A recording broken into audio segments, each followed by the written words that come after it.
Hudson River.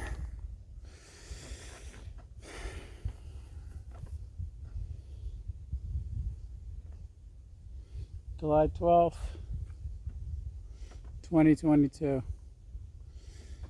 In the foreground is the Rip Van Winkle Bridge, which carries Route 23 over the Hudson River to Catskill, New York.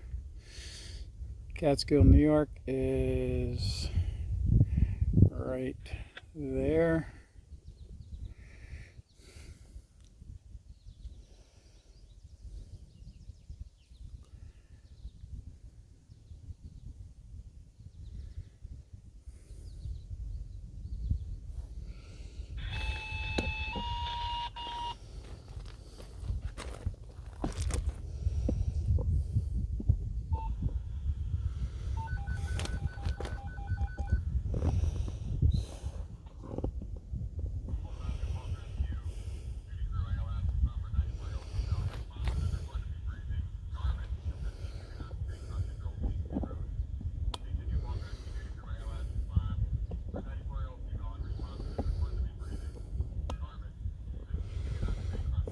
Sorry, I'm trying to stand up on gravel here. It's not working too well.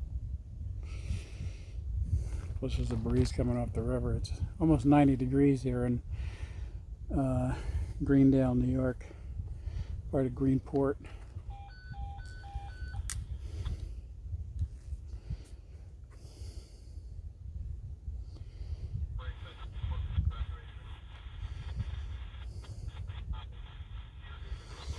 So as you can see, this is President Joe Biden's economy.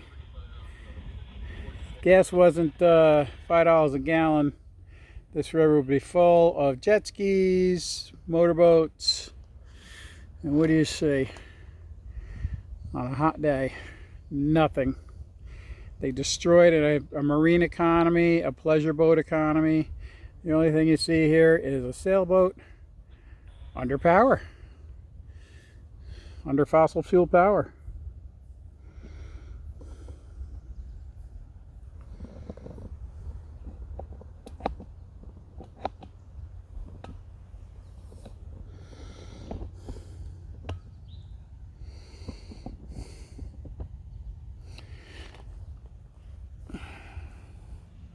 So this ship you see coming up here, he was parked at the port of Queens.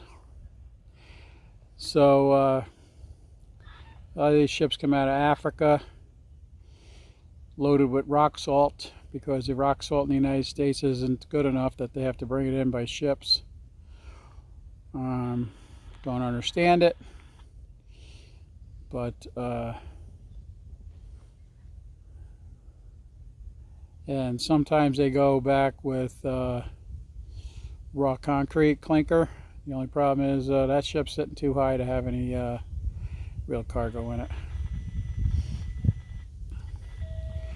The river is about slack tide, which means it's not going in, not going out.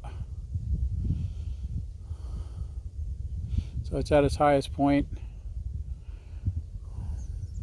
This river is called Kahotati by the Native Americans. This is a river that flows both ways. Albany is that way. Atlantic Ocean is that way. So this ship is heading south. He's about 140 miles north of the Verrazano Narrows Bridge. And he'll either be going to under the Verrazano Narrows or out through Long Island Sound, depending on where he's going next. If he's going up the coast, he'll go through Long Island Sound. If he's going south, he'll go under the Verrazano Narrows. Verrazano Narrows is the mouth of the Hudson River.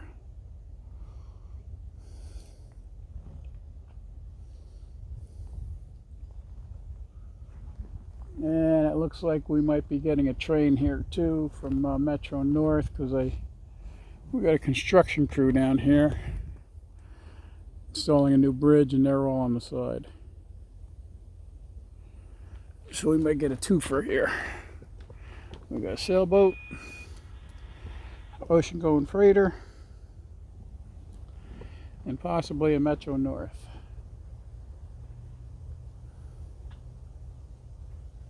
These Metro Norths, they go through here probably doing 85, so be a little bit of a treat.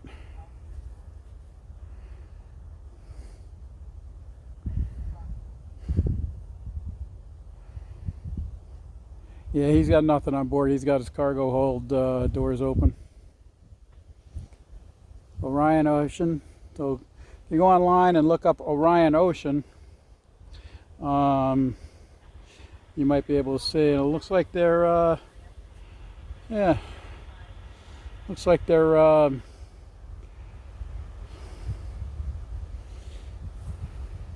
flushing their ballast. You can see it coming off the bow there.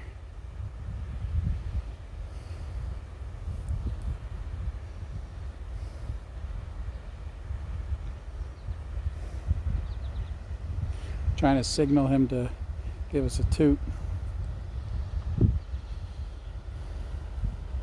So the Hudson River is the longest tidal estuary in the world. That means the tide goes, this river is affected by tide from the Atlantic Ocean all the way to the Troy Federal Locks in Troy, New York. You can look that up too.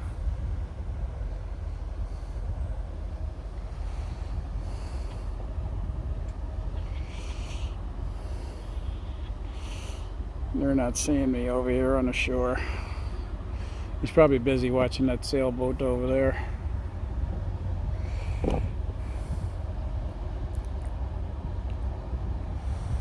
Yeah, so he's got his doors open.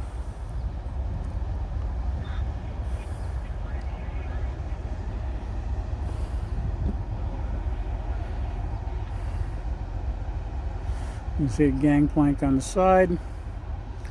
That's to let the pilot.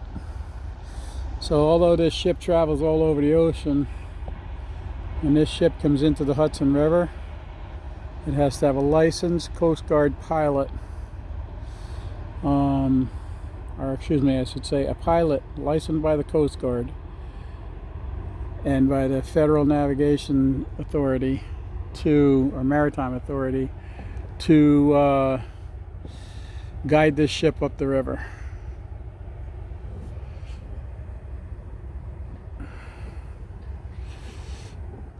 Now, like I said before, these ships come up and sometimes there's a lot of pleasure boats on the water here, jet skis and stuff, and you will hear this guy blowing his horn. These different ships, they'll be blowing their horns because pleasure boats get too close and they can get actually sucked in by the props. A lot of people don't realize that that ship's displacing a huge amount of water.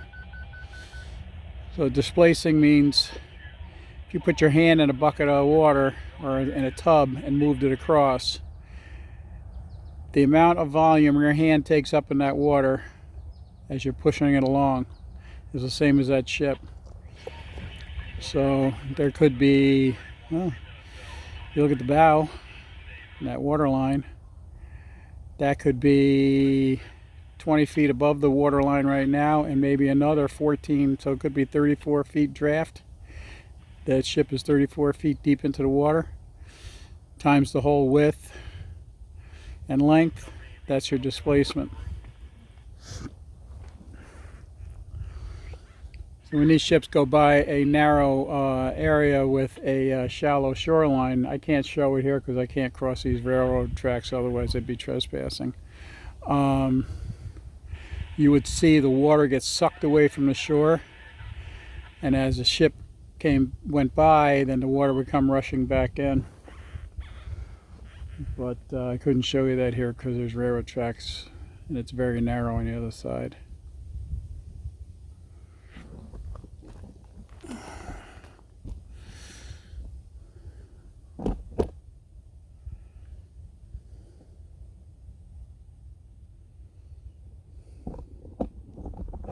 So mile marker 110.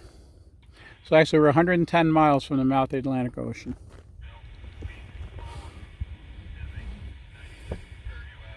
Well, from Manhattan I should say, because that's for the railroad.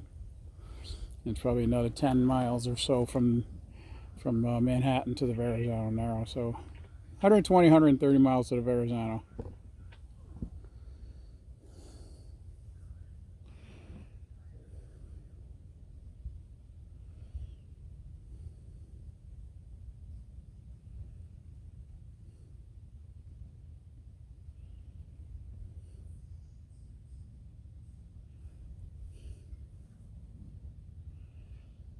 That gang down there, that railroad gang, they just installed a new bridge there.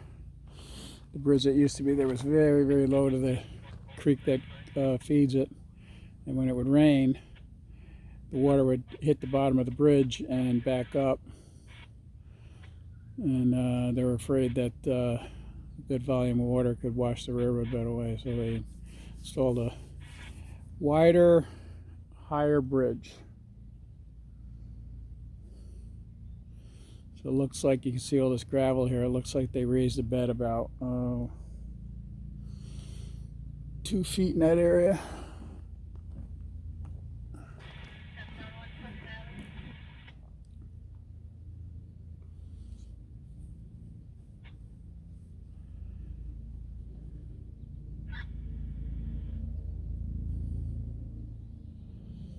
See some sailboats out there. Nobody's there's really not much of a wind here, so this is really disgusting with this price of fuel that man works all week, scrapes by and has a pleasure boat and actually can't even go out on a can't afford to go out on the water to ride. It's absolutely disgusting. I don't like to get political in these, but I'm trying to figure out what the master plan is here. I'm a 64-year-old retired man, and I'm heartbroken for my grandchildren. Something drastically happens in this country, it's over.